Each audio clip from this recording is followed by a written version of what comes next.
урматтуу саламаттык сактоо министринин орун басары, урматтуу ФОМСтун жетекчиси. Менден мындай суроо да. Мага ФОМСтон акыркы жолу силер конкурс качан жарыяладыңар эле? Айтсаңыздар. ФОМСпу? Че Минздравпы? ФОМСтон. Саламатсызбы, Элбек Жаргалбек. Кайсы конкурс? На замещение вакантных должностей, на сокращение кете турган адамдар жөнүндө сөз болот да, бияктанчы. Бизде акыркы жолу урматтуу президенттин 65 жарлыгынын негизинде токтом чыккан. Бизде 14 штат кыскарды. Качан? 1 октябрдан баштап. Эми ошол адамдар мага жазып атышат да, 16 кишини сокращение кылып салды дейт. Конкурсту бир жума алганда, эми алдын ала айтыш керек да дейт. Бир жума алганда бизди уведомление кылып дейт.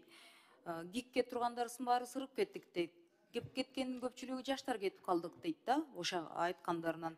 Там и матери-одиночки, там и кандайча ушул биздин да немебизди коргой турган, укуктарыбызды коргой турган адамдарыбыз, ушул адамдар жок окшойт деп.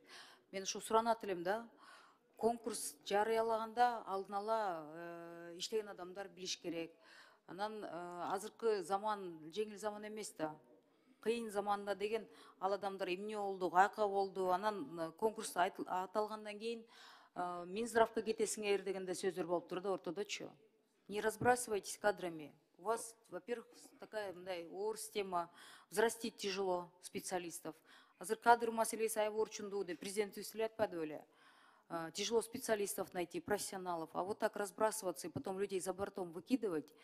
Эмнеси бар, кредиты барбы, мектептер балдарын окутуп атабы, кандай болот деп, кичине биз социалдуу мамлекетпиз да. Анан эле госоргандардын баары эле силер бизнесмен болуп кеттиңер да. Каражаттын аркасынан чуркайм деп мен кээ бир органдарга айтсам мындай таарынышат, бирок ошондой болуп калды. Но вы-то социальной направленности. Вы посмотрите, кого уволили, тизмесин.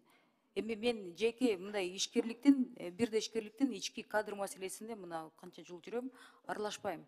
Бирок акыйкаттык маселе деп көтөргөндүктөн мындай жалаң аялдарга айрылып атат да. Ушуну караштырып көргүлө. Если вы пообещали взять Минздрав, вы обязаны это сделать. Нельзя выкидывать и разбрасываться людьми. Вот силерде ушундай бар, теги социалдык фондто ошондой бар, да, не ценят кадры, которые работают, не ценят профессионалов. Мне очень жаль, что такое происходит.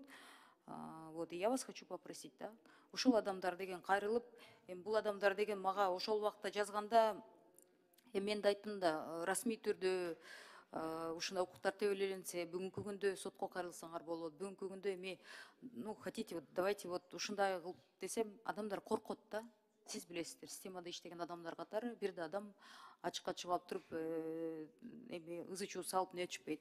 Бирок айласы кеткендиктен ошентип мага кайрылышты да. Ошондуктан мен суранам, если кого-то вы там выкинули, профессионалдар болсо, Минздравка алабыз деп айткандан кийин аларды деген карап койгула да, позицияларын, пожалуйста. Не обижайте людей, вот особенно тех, кто давно и вот так работает. На улицу нельзя выкидывать. Анан дагы бир менден сураныч да, мага деген биздин жараныбыз эми 1-Май районунун Шайлоо округунда жашаган адам экен, мен шайлоочум кайрылып атат да. Бишкекте УЗИлер гинекологияга кайрылсак, мисалы дейт, Логвиненко 30-та эмне бар бизде? Урматтуу министрдин орун басары. Логвиненко 30, что у нас там находится? 3-я гинекология деп жазып атат да. 3-я гинеколог, но имя, да, ниже Фрунзе. Да, вот туда косарь, муж, супруг с супругой приехали ночью, она была беременная, но bizde түнү деген УЗИ иштебейт дегендиктен ночью произошел там выкидыш. Да, и они в таком стрессе, они говорят, можно ли сделать так, чтобы круглосуточно УЗИ, кто-то был дежурил, круглосуточно УЗИ работали.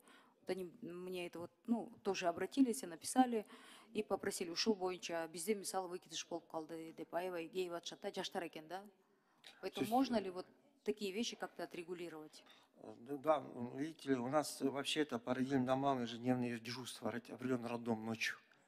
Они должны были именно роддом, где дежурить, ехать. Там УЗИ как раз вот работает. Вы можете это сами, как руководитель, как руководитель проверить, вот 3-я гинекология, Логвиненко 30, ночью, вот под утро там произошел выкидыш, да, то, что вы конкретно место дадите, я подойду к вам. Все хорошо. Хорошо. Давайте. В какой случай? Все, а так, эми мыйзамды биз колдойбуз, колдоп беребиз. Только ушундай арыз мундар келгенде, урматтуу жетекчилер, туура түшүнгүлө да.